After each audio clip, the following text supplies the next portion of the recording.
Enquanto você abre, deixa eu fazer aqui alguns comentários. Irmãos, depois que você abrir, me dê, por favor, toda a sua atenção. Eu acho que todos nós aqui somos unânimes em concluir que vivemos desafios diários, né? Muitos desafios. Uns maiores, outros menores, outros médios, mas nós, todo tempo, enfrentamos desafios da vida atual que todos nós temos. Desafios diários, que nos atingem frontalmente, diretamente. Somos atingidos pelas questões políticas, não é? Tudo aquilo que é decidido pela política, pela economia, decisões tomadas por governantes em outros países, em outros continentes. Nós hoje temos uma economia globalizada. Então, o que é feito lá na Ásia, muitas das vezes, atinge em poucos dias, ou, quem sabe, em poucas horas, toda a economia mundial e, consequentemente, a vida de cada um de nós. Por incrível que pareça, né? Lá em outro continente, é tomada uma decisão, uma bolsa despenca lá em Nova York, que é tida como o termômetro da economia mundial, e nós sentimos aqui no dia seguinte. As matérias-primas dos empresários sobem. Então, esses desafios estão diariamente na nossa vida. A possibilidade do desemprego ou a própria realidade do desemprego na vida de muitos. Muitos estão vivendo uma situação como essa. Queda da venda dos negócios, das empresas, enfim, irmão. A instabilidade da economia local, mundial. Nós estamos em meio a tudo isso. Tudo isso nos atinge de uma maneira ou de outra. Ah, mas, pastor, eu já estou aposentado. Sim, mas você come arroz, você compra feijão, frutas, legumes. De uma maneira ou de outra, nós somos atingidos por crises que vão e que vêm, que aparecem e desaparecem, mas elas estão todo o tempo aí. Diante desse cenário, que é real e que está presente na vida de todos nós, na nossa vida, o que fazer, irmãos, diante de tantas coisas, de tantas más notícias? A gente abre o celular, chega uma notícia, a gente liga a TV, uma notícia, um rádio no carro, se acessa a internet, notícias, muitas delas ruins, que, como eu disse, nos atingem diretamente, atingem a nossa vida. Como se comportar diante de um quadro desse, real, presente, vivo diante de nós? O que esperar de um momento como esse? É isso que eu quero compartilhar com os irmãos aqui, em Gênesis capítulo 26, no verso 1, que diz assim: Isaque na terra dos filisteus. Sobrevindo fome à terra, além da primeira vida nos dias de Abraão, foi Isaque a Gerar, avistar-se com Abimeleque, rei dos filisteus. Apareceu-lhe o Senhor e disse: não desças ao Egito, fica na terra que eu te disser, habita nela, e serei contigo e te abençoarei, porque a ti e à tua descendência darei todas estas terras e confirmarei o juramento que fiz a Abraão, teu pai. Multiplicarei a tua descendência como as estrelas dos céus e lhe darei todas essas terras. Na tua descendência serão abençoadas todas as nações da terra. Porque Abraão obedeceu a minha palavra e guardou os meus mandamentos, os meus preceitos, os meus estatutos e também as minhas leis. Isaque, pois, ficou em Gerar.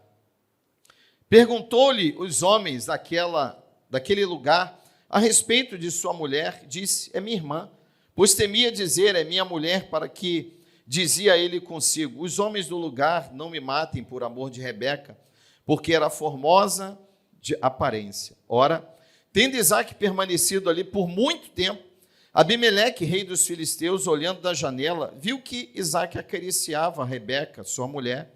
Então Abimeleque chamou Isaque e lhe disse: é evidente que ela é tua esposa. Como, pois, disseste, é minha irmã? Respondeu-lhe Isaque: porque eu dizia, para que eu não morra por causa dela. Disse Abimeleque: que é isso que nos fizeste? Facilmente algum do povo teria abusado de tua mulher, e tu, atraído sobre nós grande delito? E deu esta ordem a todo o povo: qualquer que tocar este homem ou a sua mulher, certamente morrerá. Semeou Isaque naquela terra, e no mesmo ano recolheu 100 por um, porque o Senhor o abençoava. Enriqueceu-se o homem, prosperou, ficou riquíssimo. Possuía ovelhas e bois e grande número de servos, de maneira que os filisteus lhe tinham inveja. E por isso lhe entulharam todos os poços que os servos de seu pai havia cavado nos dias de Abraão, enchendo-os de terra. Disse Abimeleque a Isaque: aparta-te de nós, vai embora, porque és muito mais poderoso do que nós. Então Isaque saiu dali e se acampou no vale de Gerar, onde habitou. E tornou Isaque a abrir poços que se cavaram nos dias de Abraão, seu pai, porque os filisteus haviam entulhado depois da morte de Abraão. E lhe deu os mesmos nomes que já seu pai lhe havia dado. Cavaram os servos de Isaque no vale e acharam um poço de água nascente. Mas os pastores de Gerar contenderam com os pastores de Isaque, dizendo: essa água é nossa. Por isso chamou o poço Ezeque, porque contenderam com ele. Então cavaram outro poço, e também por causa desse contenderam. Por isso recebeu o nome de Sitna. Partindo dali, cavou ainda outro poço, e como por esse não contenderam, chamou-lhe Reobote. E disse: porque agora nos deu lugar o Senhor, e prosperaremos na terra. Dali subiu para Barseba. Só até aí por enquanto. Senhor, como é bom ler a tua palavra, Pai. Melhor ainda é nos deleitarmos daquilo que o Senhor falará com cada um de nós, Pai. Fala, portanto, ao nosso coração, em nome de Jesus. Amém. Você pode tomar o seu lugar? Me perdoe a leitura longa, mas era necessário. Então nós vemos aí, Isaque tem um grande problema. A fome assolava o mundo, assolava toda aquela região. E o pensamento de Isaque qual era? Seguir para o Egito, assim como seu pai, lá no capítulo 12, depois você vê, fez a mesma coisa. Por quê? Porque apesar de haver fome em toda aquela região, o Egito, lá em Abraão nós vimos, posteriormente, a gente lê também quando José foi para o Egito, lembram-se da profecia, da visão, 7 anos de abundância e posteriormente 7 anos de muita seca e fome. E o Egito, ele sempre se beneficiou de estar às margens do rio Nilo. E por estar às margens do rio Nilo, era um império que sempre prosperou muito e sempre deteve toda a questão alimentícia de toda aquela região. E nesse momento aqui não era diferente. Portanto, a ideia de Isaque era, além de coerente e natural, que ele se dirigisse para o Egito. Ele estava ali com sua esposa, com seus filhos, possivelmente com seus servos, seus animais. Então, vou para o Egito, que lá eu vou dar continuidade, eu vou sustentar, eu vou prover para a minha família e para toda a minha casa. Porém, os planos de Deus na vida de Isaque eram outros. Nós vimos aqui que o Senhor apareceu a Isaque e disse: não desças ao Egito, fica na terra que eu te disser. Irmãos, que desafio é esse, né? Você está numa região com a sua família, com seus servos, com seus negócios, e se abate ali naquela região uma grande seca, fome, e você, vou procurar um lugar, eu tenho condições de ir, para um lugar onde eu possa ter alimento. E Deus fala: não, você não vai. Você vai permanecer aí. Ou seja, você vai ficar nesse lugar onde tem fome, onde tem escassez, onde tem falta de alimento. É aí que você vai ficar. Irmãos, o que faríamos numa situação dessa? Algo que acontece comigo e com você hoje, na nossa vida.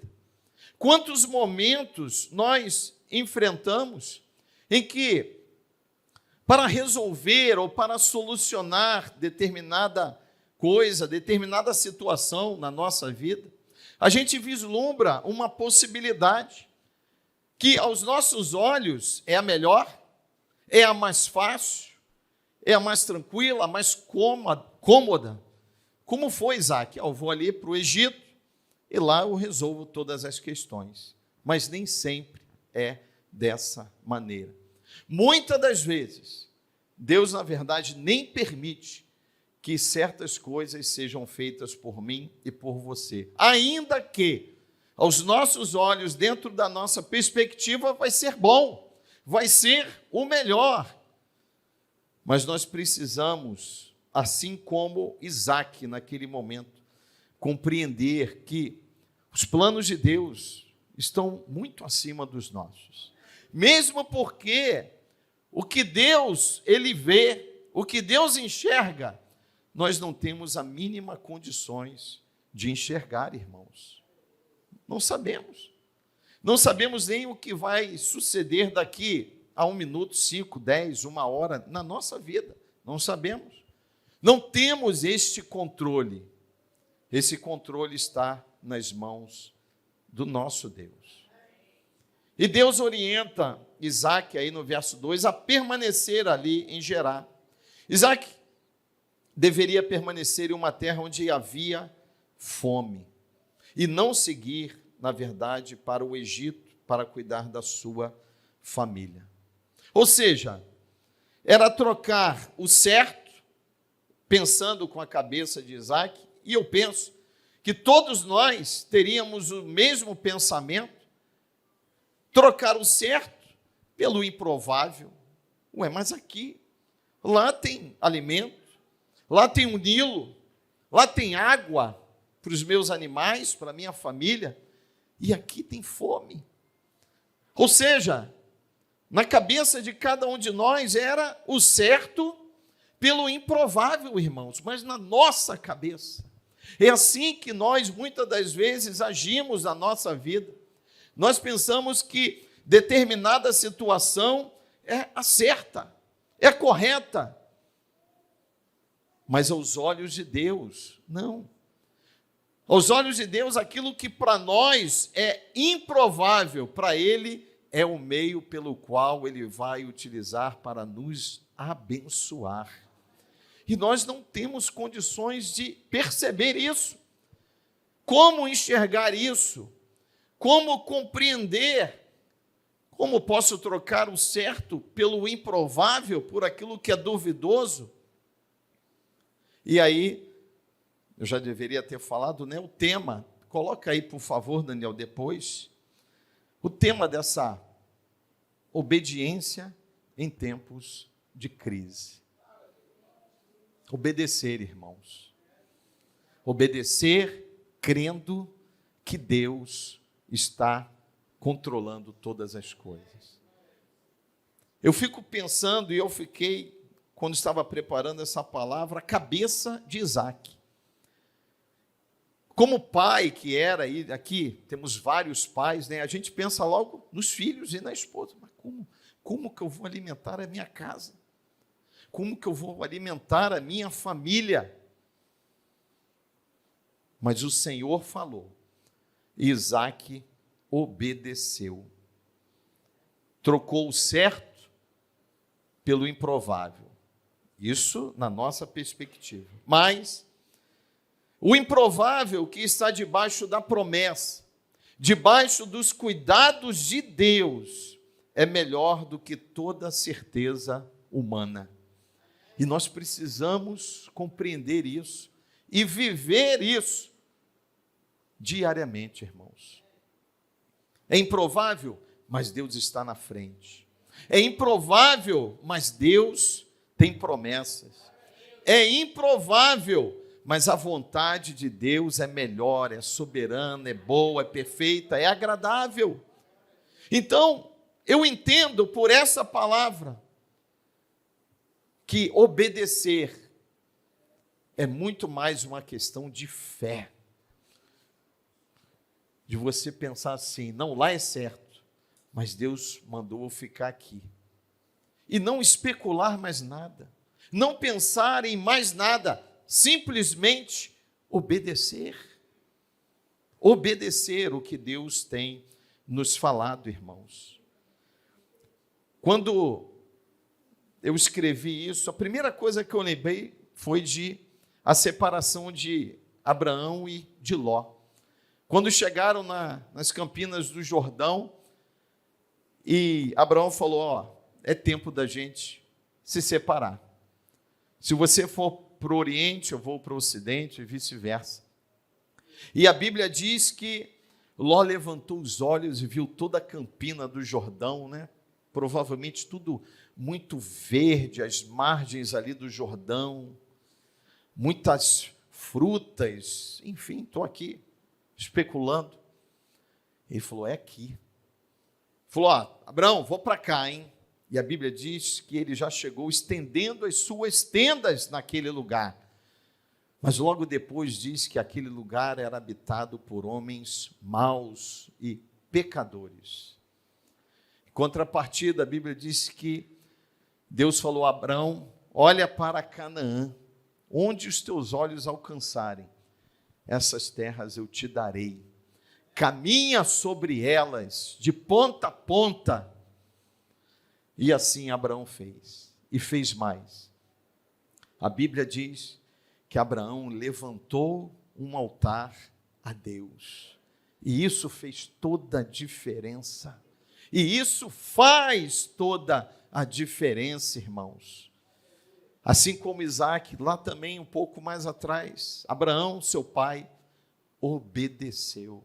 Assim como o sacrifício a Isaac também, Abraão obedeceu.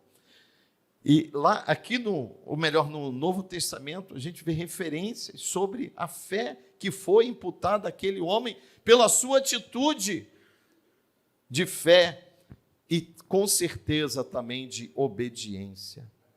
Irmãos, a palavra de Deus a Isaac, a gente percebe claramente aqui, está debaixo de uma promessa. Olha o que diz o verso 3, habita nela, Isaac, e serei contigo, e te abençoarei.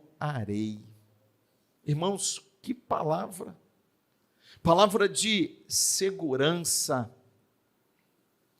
palavra que deve nos trazer conforto, confiança, para que a gente possa seguir, mesmo em meio à crise, mesmo em meio aos desafios dessa vida. O Senhor é comigo, o Senhor é conosco, o Senhor é com a sua igreja, e Ele vai nos abençoar. Irmãos, isso aqui é líquido e certo. Se nós obedecermos ao Senhor, se nós estivermos em aliança com Deus por meio de Cristo, Ele vai cuidar de nós, Ele estará conosco e Ele vai nos abençoar.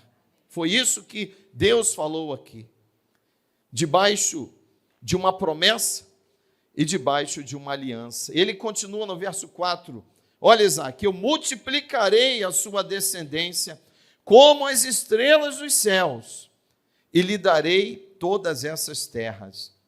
Na tua descendência serão abençoadas todas as nações da terra. Nós já ouvimos isso, não já? Para quem? Para Abraão, seu pai. E aí no verso 5, ele justifica. Sabe por quê, Isaac? Porque Abraão obedeceu a minha palavra e guardou os meus mandamentos, os meus preceitos, os meus estatutos e as minhas leis. Bom Abraão, não é? Por isso que é o pai da fé. O espírito de obediência, um espírito de submissão incondicional a Deus. Por isso é o pai de todas as nações, o pai da fé. Por quê? Porque ele obedeceu, irmãos. A fé de Abraão foi resultado da sua obediência, lá do início. Abraão, sai da tua terra, do meio da tua parentela e vai lá para o Jordão, vai lá para Canaã, né? Não. Vai para uma terra que eu vou ainda te mostrar. Vou ver aqui, para onde eu vou te mandar. Difícil também, irmãos. Deixar a nossa casa, deixar o convívio da família, da parentela, né? Do clã, como se falava naquela ocasião, e ir sem rumo, sem direção. Não, eu vou te mostrar para onde você vai. E ele foi, obedeceu. E ele viu os resultados de tudo isso. Irmãos, se estivermos, portanto, assim como Isaac, assim como Abraão, em obediência total ao Senhor, e como disse, aliançados, porque aqui havia uma promessa, e uma aliança que se renovou também com Isaac aqui, de que ele seria abençoado e todas as famílias a partir dele. Essa aliança, se nós tivermos com o nosso Deus, com o nosso Senhor Jesus, as suas promessas, sem dúvida alguma, elas se cumprirão na nossa vida. Vão se cumprir, irmãos. Então, cabe a mim e a você, cada um de nós, obedecer. Como ele falou, Isaac, Abraão, os mandamentos, as leis, os preceitos, tudo. Obediência. Isaac, a gente vê aqui que ele obedeceu. Verso 12. Semeou Isaac naquela terra. Vamos parar aqui. Mas como assim? Como que semeou numa região desértica, árida, seca e ainda em crise, com fome? Vejam, irmãos, o que a obediência gera na nossa vida: fé. Quando nós obedecemos a Deus, a gente começa a compreender os propósitos dele na nossa vida, e a gente começa a trilhar os caminhos que por nós jamais iríamos trilhar, mas pela fé, desenvolvida pela obediência, a gente começa a caminhar pelos caminhos, pelos propósitos e os planos de Deus na nossa vida. E Ele tem. Deus tem planos na vida de cada um de nós, todos nós. Ah, pastor, mas eu só venho aqui na igreja, eu fico quietinho aqui no meu banco, participo dos cultos, depois eu vou para minha casa. Deus tem planos para todos, não há exceção. Se você conheceu a Cristo e reconhece Ele como Senhor e Salvador da sua vida, saiba que você faz parte dos planos de Deus, eles têm propósitos na sua vida. Ah, pastor, mas eu já passei dos 60, que graças a Deus por isso. Como diz o nosso bispo, você ainda tem lenha para queimar, meu irmão. Queime. Se coloque diante do Senhor. Se coloque disponível em obediência à sua palavra. Em momento nenhum a gente vê na Bíblia ou Deus no Antigo Testamento, ou Cristo no Novo Testamento, colocando idades para servi-lo. Não existe. Nós devemos servi-lo até o fim da nossa vida, fazer a sua vontade. Talvez a gente chegue numa idade que já não tem aquele vigor tanto, né? Eu acho que nem eu. Fui para o evangelismo sábado lá com o diácono André e Miguel Couto. Ele falou, pastor, vamos dar uma volta em Miguel Couto. Meu irmão, pensei que estava indo dar uma volta ao mundo. Falei, o que é isso, rapaz? Eu já sou quase um idoso. Mas é isso, irmãos. A obra de Deus é assim. E a gente foi lá e fez a obra, o evangelismo. Muitos aqui, eu acho que participaram lá, está lá, ó, uma bênção. Caminhando no sol. Depois de pegar um lanche reforçado, caminhamos no sol, ali no meio do povo, evangelizando, entregando o prospecto, falando de Cristo. E olha, tinha gente lá, não vou falar com o dobro da minha idade, que é exagero, né? Mas com muito mais idade do que eu, fazendo a obra de Deus, em obediência à palavra de Deus. E ali, Isaac semeou, mesmo em uma terra estranha, um povo idólatra, politeístas que adoravam diversos deuses, e uma crise de falta de alimento, Isaac semeou. Isaac lançou sementes. Veja, irmãos, na crise. Mas na crise, nós devemos avançar como igreja. Devemos avançar. A crise está aí? Está. O mundo está enlouquecido? Está. Está, irmãos. Ontem, lá no projeto Obed-edom, eu falei, onde o bispo pregou na segunda-feira, né? A orientação é essa, que a gente fale a palavra do bispo, não a palavra, né? Mas como ele mesmo diz, ele dá lenha e a gente bota o nosso fogo. Foi falado sobre isso. Quer vivamos, quer morramos, somos do Senhor. E foi falado isso lá ontem, exatamente o que está aqui na vida de Isaac. Ele semeou, ele creu, ele obedeceu ao Senhor. Isaac, fica aqui, porque aqui eu vou te abençoar, aqui você vai prosperar.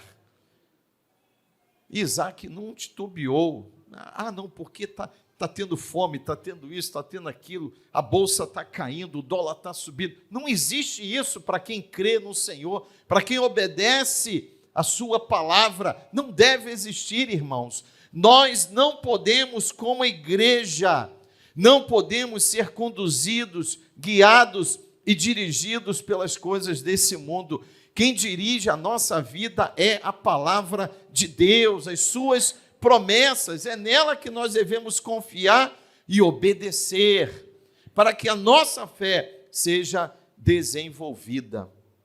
E ele semeou naquela terra árida. E olha o que diz. E no mesmo ano recolheu 100 por 1. Por quê? Porque o Senhor o abençoava. O improvável se tornou realidade na vida de Isaac. Por quê? Porque ele obedeceu. Ele creu na palavra do Senhor. E ele não apenas creu, ele passou a viver aquilo que ele cria. Ou seja, irmãos, obedecer a Deus, obedecer a Jesus,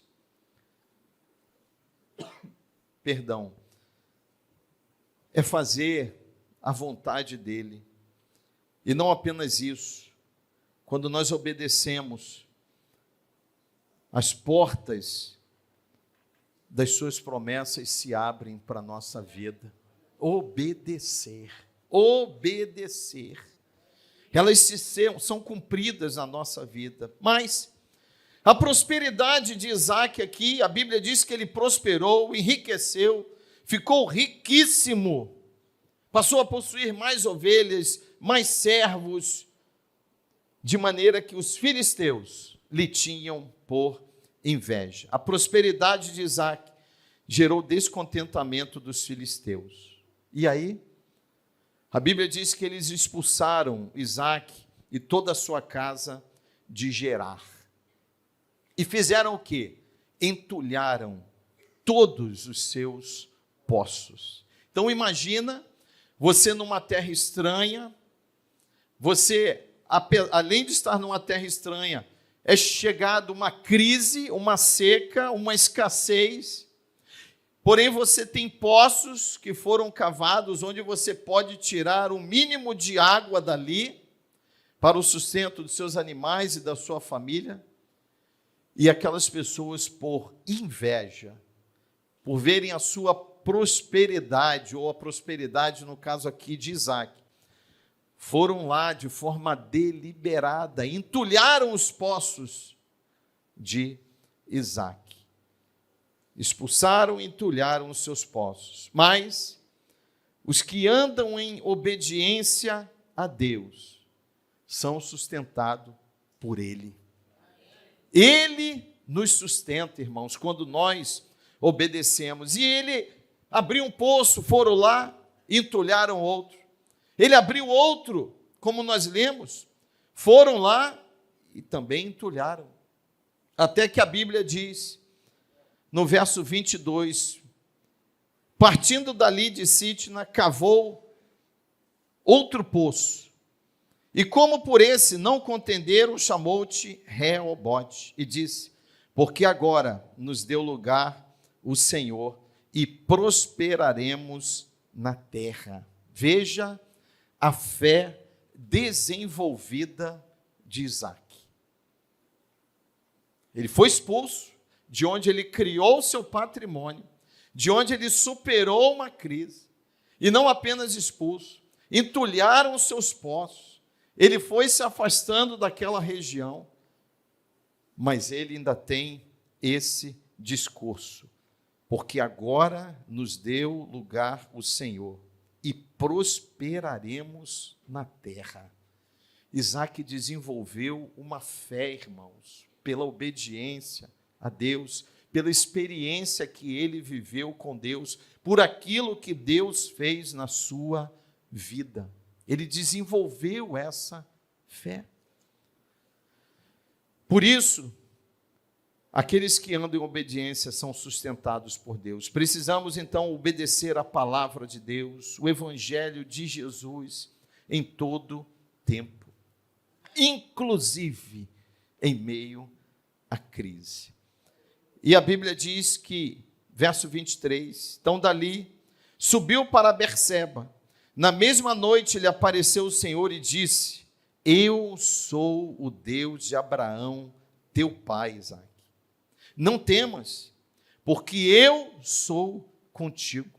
Abençoar-te-ei e multiplicarei a tua descendência por amor de Abraão, o meu servo. E olha o que Isaque fez então. Então, levantou ali um altar e, tendo invocado o nome do Senhor, armou a sua tenda, ou seja, se estabeleceu. E os servos de Isaque abriram ali um poço. Abriram ali mais um poço, porque ali eles estavam se estabelecendo. Agora, olha o 26. De Gerar foram ter com ele Abimeleque e seu amigo Austate e Ficol, comandante do seu exército. Disse-lhes Isaque, por que vieste a mim? Pois me odiais e me expulsaste do vosso meio? E eles responderam, Isaque, vimos claramente que o Senhor é contigo. Então dissemos, haja agora juramento entre nós e ti, façamos aliança contigo. Jura que nos não farás mal, Isaque, como também não te havemos tocado, e como te fizemos somente o bem, e te deixamos ir em paz, tu és agora o abençoado do Senhor. Irmãos, como é isso? Veja como Deus, Ele muda o panorama, muda o cenário, outrora contrário, adverso. Agora, aqueles homens que viram a prosperidade de Isaque, falam assim, nós vimos que tu és um abençoado de Deus, Isaque, e por isso nós não podemos ficar sem uma aliança contigo. Nós estamos aqui para nos aliançarmos contigo. O verso 30, então Isaac lhes deu um banquete. Isaac é bonzinho, né? Podia dar um pão com a manteiga lá. Fica aí, meu, com café. Como é que é? Esquentado na banho-maria. E tá bom, pelo que vocês fizeram. Isso aqui, sabe o que se traduz e deve se traduzir para nós? Um coração bondoso. Não importa o que fizeram. Isaac lhes deu um banquete e comeram e beberam da comida de Isaac. Levantando-se de madrugada, juraram de parte a parte, Isaac os despediu e eles se foram em paz. Olha agora o verso 32. Nesse mesmo dia vieram os servos de Isaac, dando-lhe notícia do poço que tinha cavado, e lhe disseram: Isaac, achamos água. O poço que eles tinham começado a cavar, lá no verso 25.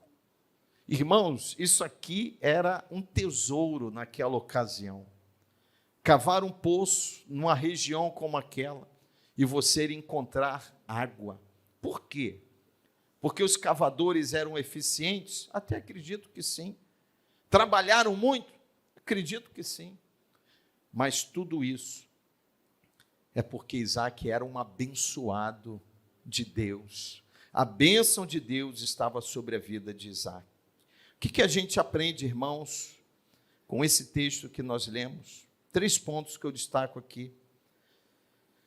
Primeiro, nenhuma dificuldade é superada sem luta. Não é. Sem determinação, sem perseverança e, acima de tudo, se não houver obediência a Deus e fé em Jesus Cristo. Assim, nós vamos superar as crises. A vontade de Deus, o segundo ponto, ela precisa ser soberana na nossa vida. Quando nós vivemos em obediência à vontade do Senhor, temos a oportunidade de experimentar das suas promessas. E um terceiro e último ponto, ainda, irmãos, que o cenário diante de mim e de você seja caótico, seja contrário, aparentemente impossível de ser vencido. Precisamos crer que o Senhor está conosco. Está conosco e sempre estará cuidando de nós, nos abençoando e suprindo, assim como fez com Abraão, assim como fez com Isaac, todas as nossas necessidades. Mas para isso, obediência em meio à crise. Obedecer em todo o tempo a Deus. Amém? Que Deus abençoe. Vamos orar. Feche seus olhos, por favor.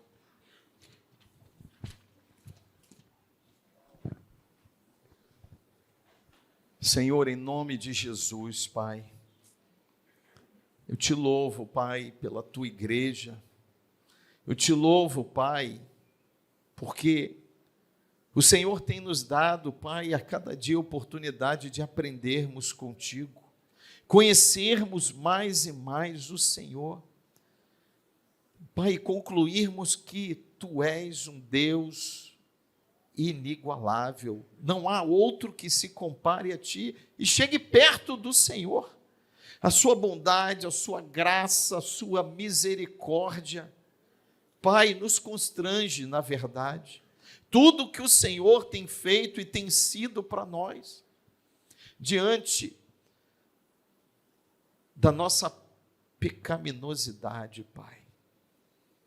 Mas ainda assim a tua graça tem sido derramada sobre a nossa vida, e isso é a prova do amor do Senhor por nós. Mesmo com as nossas imperfeições, o Senhor continua nos amando. E cada palavra que tem sido pregada é prova desse amor, Pai, do cuidado do Senhor com a nossa vida. Agora eu quero orar pela tua igreja, Pai. Toma-nos em tuas mãos, a mim, a cada um de nós. Pai, como nós precisamos aprender, como nós precisamos ser mais e mais obedientes, como nós somos facilmente, Pai, iludidos pelos nossos pensamentos, iludidos, ó Deus, por esse mundo que jaz no maligno, mas que bate a porta do nosso coração todos os dias, Pai, para tentar nos ludibriar, nos enganar, ó Deus, nos convencer das coisas erradas. Pai, tem misericórdia de nós, que possamos, ó Deus, ter os nossos ouvidos sensíveis somente para a Tua voz, para a Tua palavra. Sim, Senhor, não olharmos o cenário que está diante de nós, mas olharmos para o Senhor, para a Tua palavra, ouvirmos a Tua voz, Pai. Em nome de Jesus, nos ajuda, Pai. Nos ajuda, Pai, a renunciar às coisas desse mundo, a renunciar, ó Deus, alianças, laços, ó Pai, que temos feito com esse mundo, Pai. O Senhor nos quer totalmente para Ti, que possamos, ó Deus, agir assim, que possamos buscar a Tua face, buscar a Tua presença, nos entregarmos, ó Pai, incondicionalmente ao Senhor e vivermos, como diz a Tua palavra, pela fé, Pai, pela fé. E eu creio que veremos grandes coisas da parte do Senhor, Pai. Veremos. O Senhor vai agir na Tua igreja, o Senhor vai operar no meio da Tua igreja, Pai, de uma forma tremenda, sobrenatural, poderosa. Precisamos tão somente, Pai, obedecer ao Senhor, Pai. Nos ajuda. O clamor que fazemos a Ti, em nome de Jesus. Amém e amém. Graças a Deus. Aleluia.